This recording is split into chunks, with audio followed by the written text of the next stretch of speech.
అందరి వాడు. ఎందుకంటే తను చూస్తుంటే ఎలా అనిపిస్తుంది, ఎవరితో మాట్లాడుతుంటే వాళ్ళే మావాడు అనుకుంటారు. అంత మంచితనం ఉంది. ఎప్పుడూ కూడా నవ్వుతూ ఓపికగా చక్కగా మాట్లాడుతూ ఎక్కడ కోపం అనేది తనుందని నాకైతే అనిపించడం లేదు.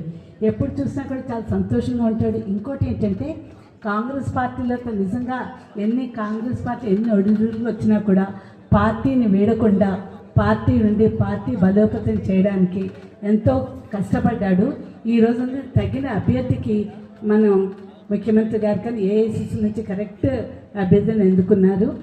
ఇంకొక విషయం ఏంటంటే కాంగ్రెస్ పార్టీలో స్వేచ్ఛ ఎక్కువగా ఉంటుంది. కానీ మనందరం ఒక్కటైతే ఆలోచన చేయాలి. ఈరోజు రాక మనకు ఒక అవకాశం వచ్చింది, ఎలక్షన్స్ వచ్చినాయి, మనకి అపోజిషన్ చాలా స్ట్రాంగ్గా ఉంది.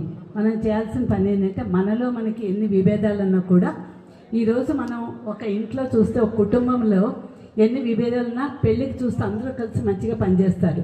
అలాగే ఈరోజు మనలో మనకి ఎన్ని విభేదాలున్నా అంటే కార్యకర్తలకు కానీ నాయకుల మధ్యలో మంచిగా కాంగ్రెస్ పార్టీని బలోపేతం చేయడానికి మనం అందరూ కూడా మన పార్టీ అభ్యర్థుల సర్పంచులుగా ఎవరు నిలబడ్డారో వాళ్ళందరికీ గెలిపించాలని, అలాగే సంజీవ్ ముదిరాజ్ గారు కూడా మన మహబూబ్ నగర్ డీసీసీ అభ్యర్థిగా డీసీసీ అధ్యక్షులుగా అంతకుముందు మన మధుసూదన్ రెడ్డి గారు ఉన్న పార్టీని అధికారంలోకి తీసుకొచ్చారు.